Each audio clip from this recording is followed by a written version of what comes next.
Actually গত ২৪ ঘন্টা যাবত আমি আমার ফ্যামিলির সাথে কন্ট্যাক্ট করতে পারছি না। আমার খুবই খারাপ লাগছে এবং আমি আসলে ভাবতেও পারছি না মানে কিভাবে নির্বিচারে স্টুডেন্টদেরকে মেরে ফেলা হচ্ছে।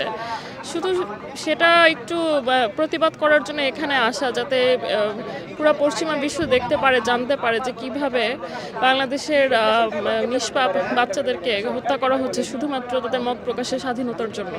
আমরা যে লন্ডনের আলতাফ আলী পার্ক হোয়াইট চ্যাপেলে আসছি, এখানে যে বাংলাদেশে যে চলমান যে ছাত্র আন্দোলন হইতেছে কোটা সংস্কার নিয়ে, ওইটা নিয়ে কথা বলার জন্য আসছি। দেশে যেটা হইতেছে ওইটা তীব্র নিন্দা বললেও হচ্ছে আসলে কম হয়ে যাইতেছে। এটা ভাষা গতকালকে থেকে বাংলাদেশের সাথে কোনোভাবে যোগাযোগ করতে পারতেছি না।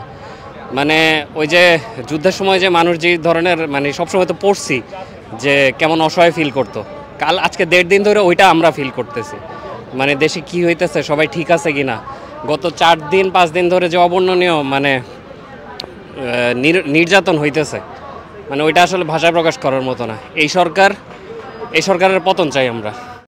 আসসালামু আলাইকুম প্রিয় দর্শক, বাংলাদেশ যে আন্দোলনটি হচ্ছে, বিশেষ করে কোটা সংস্কারের জন্য যে আন্দোলনটি হচ্ছে, এই আন্দোলনের জন্য এখানে আমরা আজকে আলতাফ আলী পার্কে এসেছি। শুক্রবারে এখানে একটি বিরাট জমায়েত ছিল। বিশেষ করে আন্তর্জাতিক শিক্ষার্থী যারা ছিলেন, বিভিন্ন বিশ্ববিদ্যালয় থেকে বিভিন্ন ইউনিভার্সিটির শিক্ষার্থীরা এখানে এসেছেন। তারা তাদের প্রতিবাদ জানাচ্ছেন, সহমত পোষণ করছেন। যারা বাংলাদেশে আন্দোলন করছেন তাদের একটি দাবি যে আন্দোলনকারীদের যেভাবে নিরীহ আন্দোলনকারীদের যেভাবে হত্যা করা হচ্ছে সেটি কোনোভাবেই মেনে নেওয়া যায় না। এবং তারা আরও বলছেন যে যেহেতু বাংলাদেশের সাথে এখন কোনোভাবেই যোগাযোগ করা যাচ্ছে না, যেহেতু তাদের পরিবার পরিজন আছে, অনেকেই শঙ্কিত নিজেদের পিতামাতাকে নিয়ে, অনেকেই অসুস্থ বাবা মা আছেন, তাদের সাথে কথা বলতে না পেরে তারা অনেকটাই আবেগে আপ্লুত আছেন। তাদের দাবি হচ্ছে অতি সত্বর বাংলাদেশের যে পরিস্থিতি আছে সেটাকে স্বাভাবিক অবস্থায় ফিরিয়ে নিয়ে আসা এবং যারা আন্দোলন করছেন তাদেরকে যাতে নির্বিচারে হত্যা না করা হয়। এখন দেশের বাইরে আসছি একজন ইন্টারন্যাশনাল স্টুডেন্ট হিসেবে, তো এখন যখন দেখছি যে আমার দেশের মাটিতে আমার ইউনিভার্সিটির কলেজের ভাইয়েরা বোনেরা যখন মার খাচ্ছে, তখন আমাদের মতো আমরা দূরে থেকে যত কষ্ট পাচ্ছি, তো সেটার প্রতিবাদ স্বরূপ আমরা এখানে হত্যার কারণটা কি? মূলত আমরা আমাদের একটা অধিকার, যে একটা নাগরিক অধিকারের মধ্যে বৈষম্য নিয়ে আসছে একটা দেশের মধ্যে, যেখানে সবার নাগরিক অধিকার সমান হওয়ার কথা ছিল একটা ডেমোক্রেটিক। আপনারা জানেন যে এই আন্দোলনটা আসলে কেন হচ্ছে এবং বাচ্চাদেরকে যেভাবে করে আসলে মারা হয়েছে, অত্যাচার করা হচ্ছে এই একটা কোটা আন্দোলনের কারণে।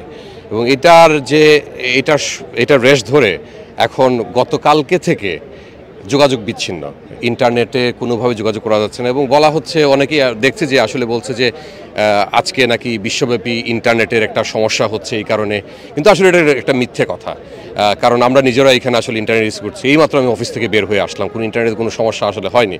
কিন্তু বাংলাদেশে আসলে এইভাবে সরকার যে ইন্টারনেট বন্ধ করছে, যোগাযোগ ব্যবস্থা বন্ধ করছে, এটা আসলে একটা ডেমোক্রেটিক একটা সরকারের কোনোভাবেই আসলে তার পক্ষে আসলে করা সম্ভব হতো না। মানে বাংলাদেশ থেকে দূরে থাকি, আমাদের তো অবশ্যই দেশের প্রতি একটা টান থাকে, যেহেতু আমাদের জন্মভূমি, মাতৃভূমি, তারপর দেশে আছে আমাদের সবারই আত্মীয় স্বজন, মা বাবা ভাই বোন, সবার জন্যই তো আমরা এই দেশ থেকে বাইরে আসি। আমরা ওদের নিয়ে সবসময় এমনিতে তো দুশ্চিন্তার মধ্যে থাকি, তার উপরে টাকা পয়সা, খাবার দাবার, অনেক কিছু আছে, তাদের নিরাপত্তা, এগুলো নিয়ে চিন্তিত আছি। মেইন যেটা ফ্যাক্ট আমি বলি, আন্দোলন আসলে আমরা কেউ রাজনীতিবিদ না, তাই না? আমরা সাধারণ মানুষ, রিলেটিভরা সবাই আত্মীয় স্বজন, আমরা মেয়েরা আসছি, আমরা তো সাধারণ মানুষ। আমরা এখানে কেন আসছি? যে শুধু আমাদের বাচ্চাদের একটা সাপোর্ট। যে আপনারা ইতিমধ্যেই জেনেছেন মিডিয়ার মাধ্যমে দেশের বর্তমান পরিস্থিতি। সরকার মিডিয়া টোটালি শাটডাউন করে ফেলেছে। সরকার নিজেই এখন নিজেরাই গৃহবন্দী হয়ে আছে এবং ছাত্রদের উপর কিভাবে তারা পৈশাচিক নির্যাতন করেছে বিগত কয়েকদিন আপনারা দেখেছেন। এবং বর্তমানে কি হচ্ছে আমরা আসলে বুঝতেছি না, তারা কি কোনো প্লটিং করতেছে কিনা, আমরা এই ব্যাপারে অবগত। বিশ্বের প্রত্যেকটা প্রান্তের প্রবাসীদের সাথে আমাদের কথা হয়েছে, প্রত্যেকটা প্রান্তের প্রবাসীরা আমরা ঐক্যবদ্ধ। এখন থেকে প্রবাসীদের এজেন্ডা হচ্ছে আজকে থেকে বাংলাদেশের রেমিটেন্স শাটডাউন।